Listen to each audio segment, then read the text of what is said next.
the one, so the new article here, the new article, this one. Okay.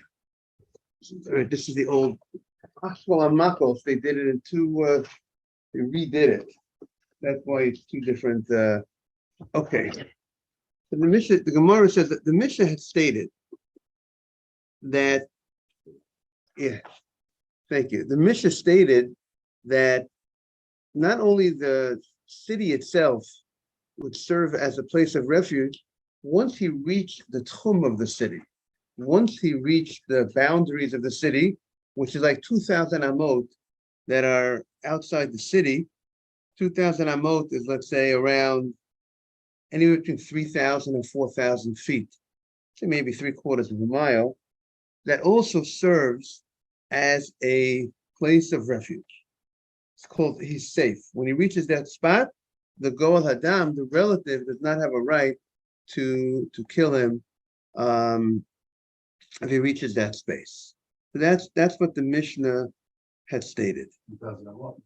Like Shabbat, like there's a law in Shabbat, you can't leave. You can't leave the city you can't walk more than 2,000 amot, more than outside the city. I mean, as long as there's houses, you can walk. What'd you say? They say here it's outside the refuge city. You can't walk more than 2,000 amot, but you have 2,000 amot. And on Shabbat, if you're in a place where there's no houses and the city is over, you have to be careful. You can't walk on Shabbat certain areas, more than 2,000 amot. Therefore, if you're in the country, therefore that's when you get into these issues. In the city, you can walk from the whole New York. You could go up the whole walk 150, 60.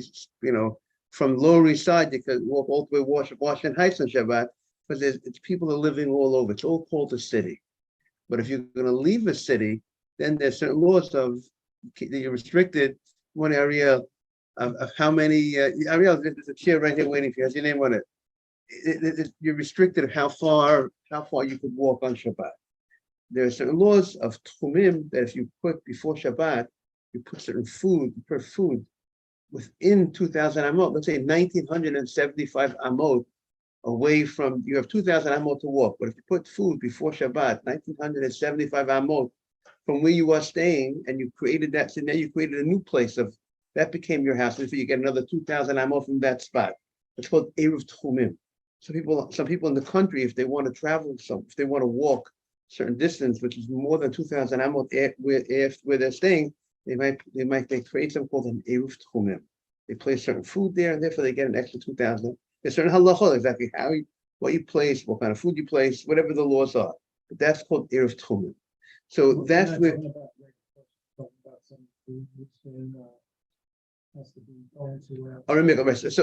So there's two cases. There's the average. Our Gemara is talking about the person who killed somebody. So he has his city. There are 48 cities that are considered cities of refuge. The 42 cities where the Levium stay, which the B'tesh's cities. The Levium cities plus there's another 6, the big 6. That's 48 cities. So not only those 48 cities serve as safe haven, also the 2,000 amot outside the city. But what we were talking about today applies today. The halacha of Eruv Tchumim applies today.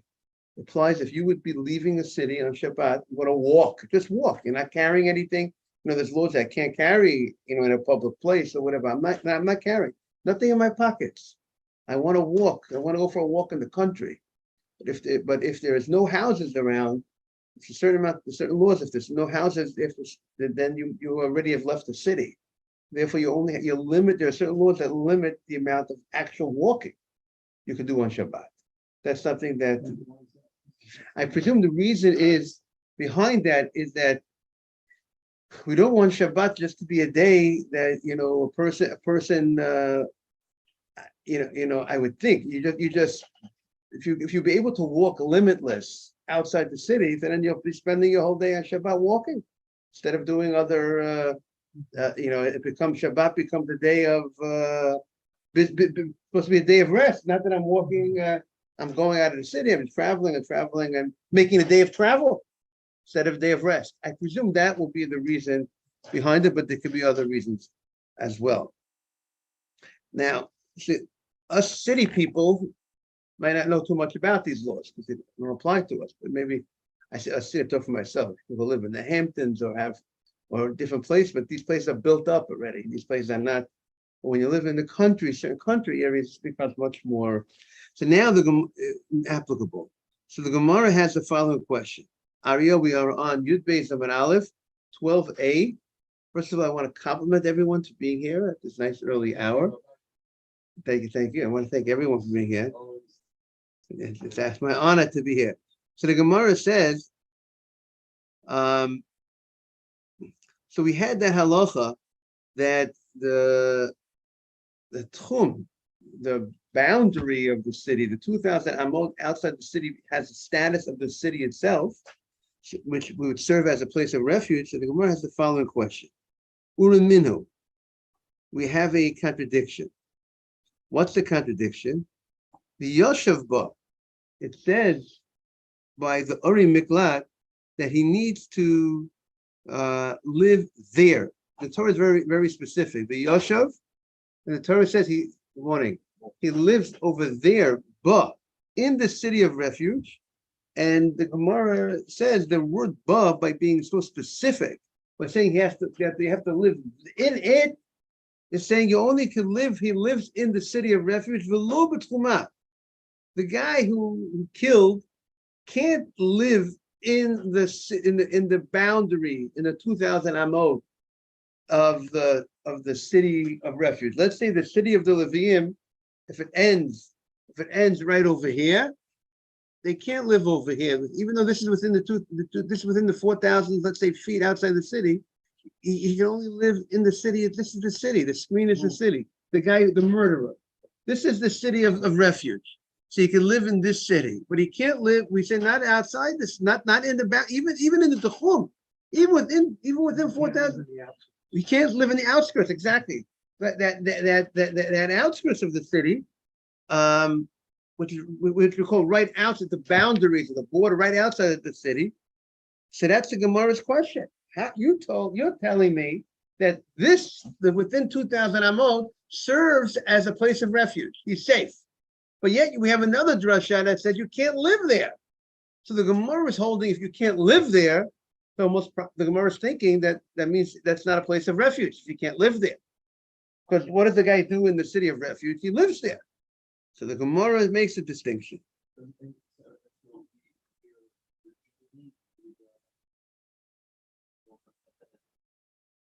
We're using the concept. Yeah. We find by Shabbat that the tchum, the 2,000 amot, which is outside the city, is given the status of the city that you could walk there, right? So it's a similar halacha when it comes to the guy who murdered. The 2,000 amot is also considered place of refuge. The same way you're allowed to walk outside the city within 2,000 amot, you could serve it as a place of refuge for 2,000 amot. But the Gemara's question is, but it says that you only could live. It says you only could live in the city itself. It says if you can live in the city itself, not in the the text calls the outskirts or the place, the boundaries, or maybe we'll have a good English word for the tchum. What's the good English word that they that's how they translate it, the boundaries? What's the translation that they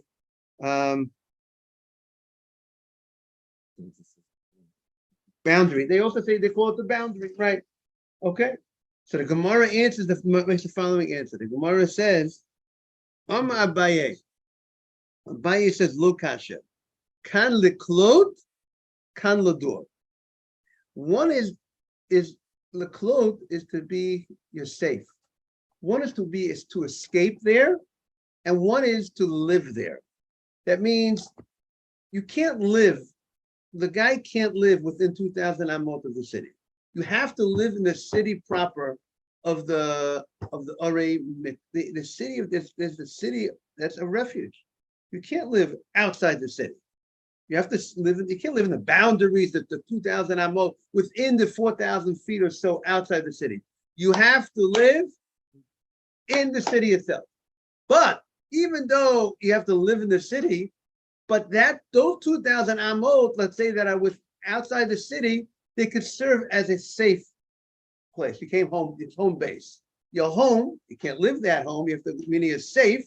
Like the guy, you got the first, but you can't live there. You have to now that once you enter that, that's called a safe space. You came within those 2,000 amot outside the city. You're safe. The Gol Adam can't touch you. The relative that wants to avenge the blood of their relative cannot touch you once you reach it. But you can't live there. You can't set up shop there. You can't say, I'm going to set up my tent. I'm going to pitch a tent and live there and, set up a bed. I can't do that. I have to go into the actual city of Levium and connect with the Beteshes and other great Levium and to be inspired by them, to learn from them, to be more careful in life. So that's the Gemara's. David, is it clear what the Gemara makes a distinction between the place, the 2,000 amot outside the city can serve as a safe place, but you can't live there. You're safe from the Gol Adam, from the one who wants to avenge the blood, but you can't go ahead and want to actually live there. You have to walk close. You have to actually go into the city. Mr. Safdie, is that good, clear? You say, Dave?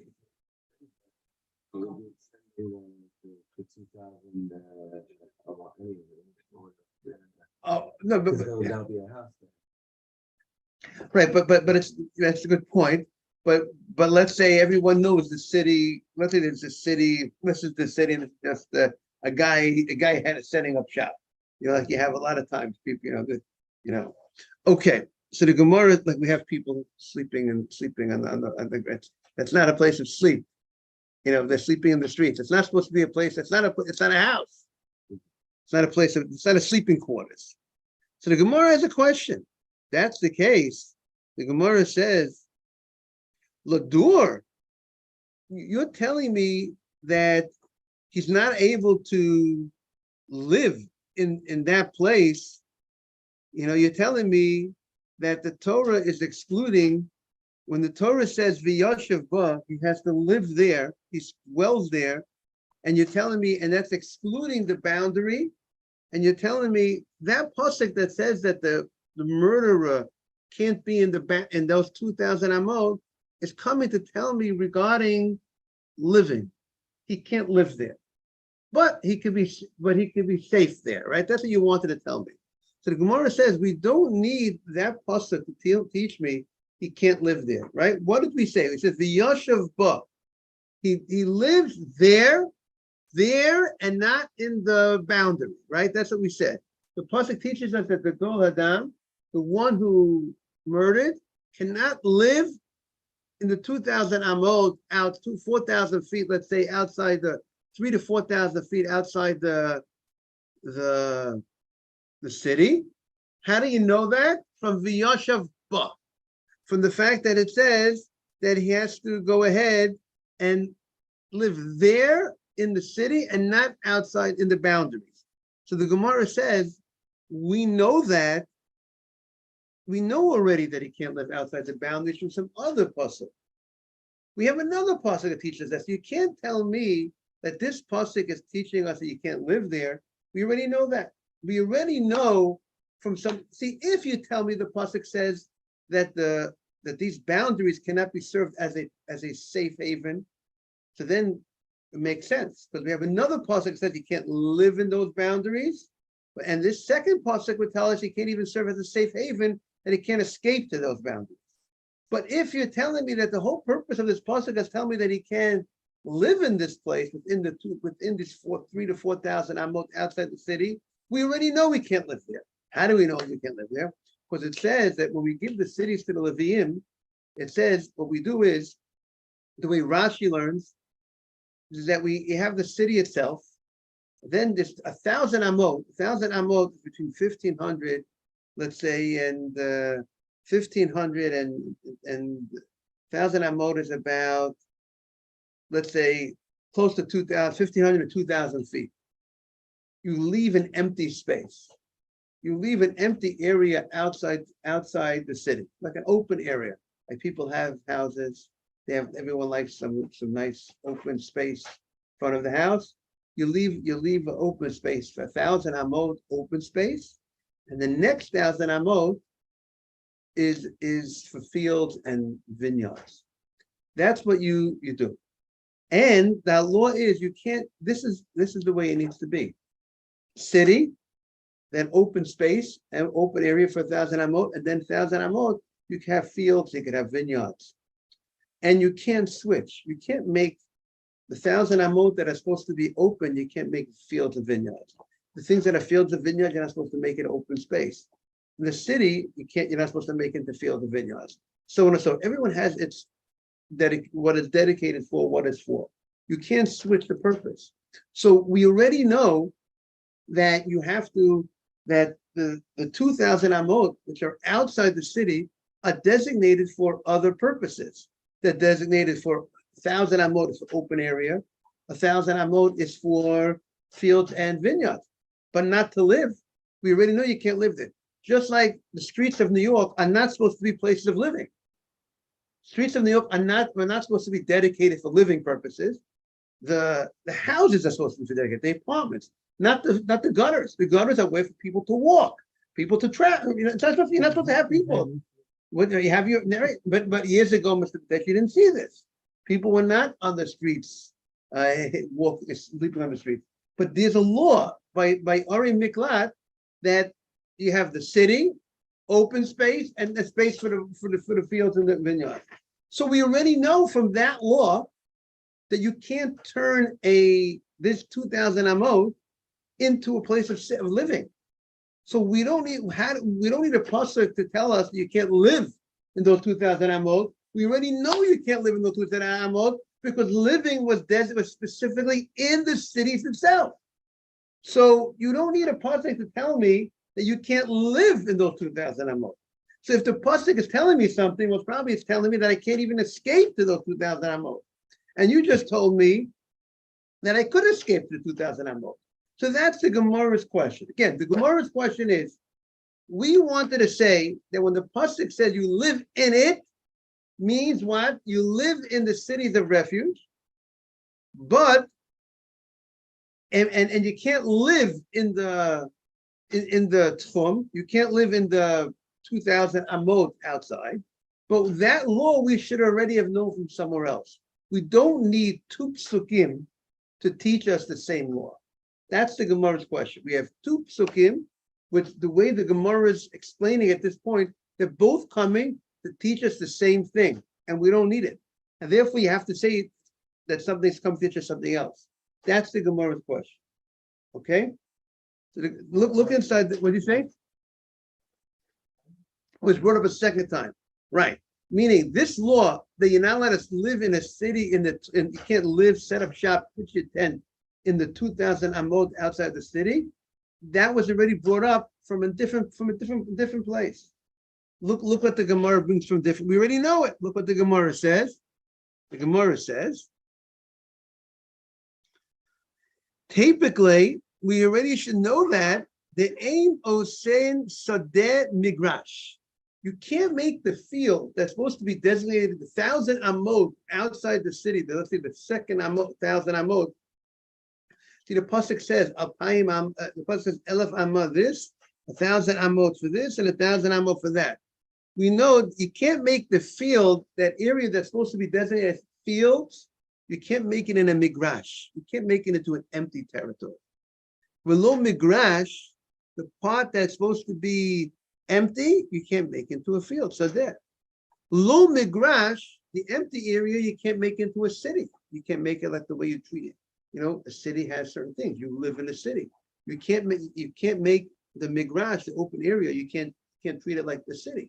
There is, like certain space have certain laws, what you could use for certain properties have certain laws, what rights you have to use, what use you have for certain properties. Certain properties you don't have rights to use it for some things are for recreational use, some things are for other use, for living uses.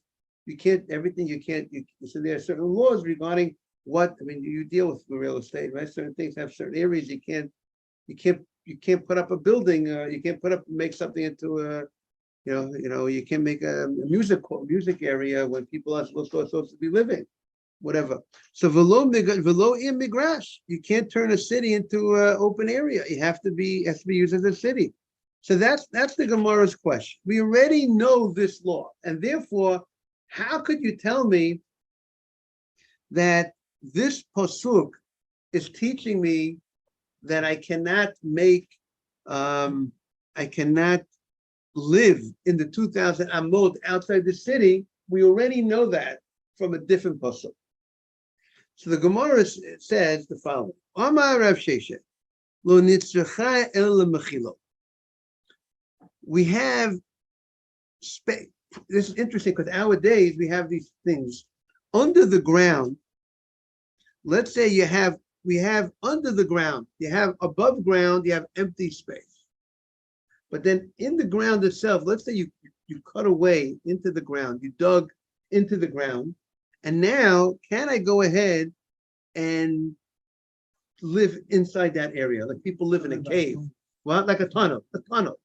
I want to make a tunnel underneath. Upstairs is let's say here's the city of Levium. The city ends over here. Then I left empty space over here. The Torah says I have to leave 1,000 amot empty space, open area. Then after that 1,000 amot, I can make fields. And that 1,000 amot is open. There's nothing planted over there. Open area. But I made a tunnel right underneath. Here's the 1,000 amot, and I made a tunnel right underneath here, and I'm going to pitch a tent. Can I pitch a tent right in the tunnel and live in the tunnel and live there? So that's what the pasuk is teaching us. The pasuk is teaching us that I cannot, even though I'm not taking anything away from the open space. The open space in the open area is still open on top. It's beautiful. It's open. No one's planting there. No one's living there. I want to live underneath in the tunnel. That's what the pasuk is telling me. I cannot dig and live. And that's the Yoshev Ba, the Lubit Chuma. I can't live in those 2,000 amot that are outside, that are right outside the city, even if I am keeping the area open on top. How do you like that? So the Gemara took.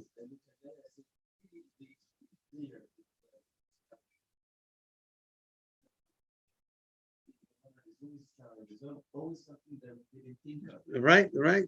So that's the tunnel. They can't be right. So if you want to live there, right? Exactly. They can walk there. It's safe. They can be safe. But if they enter the 2,000 amot, if they enter those 2,000 amot, which are designated for that open area and for fields, like 1,000 open. If they reach that space, they're safe. But they can't live there. Where do they put their bed? The bed has to go inside the city. And they can't even put their bed underneath, lower level. They dug lower level, and they want to go ahead and put their bed there, David. Nothing doing. They got to be in the city itself with the Holy Levium. Living in a country is much nicer than living in the city sometimes. It could be. Because you're saying living out at more in those type of areas are nicer.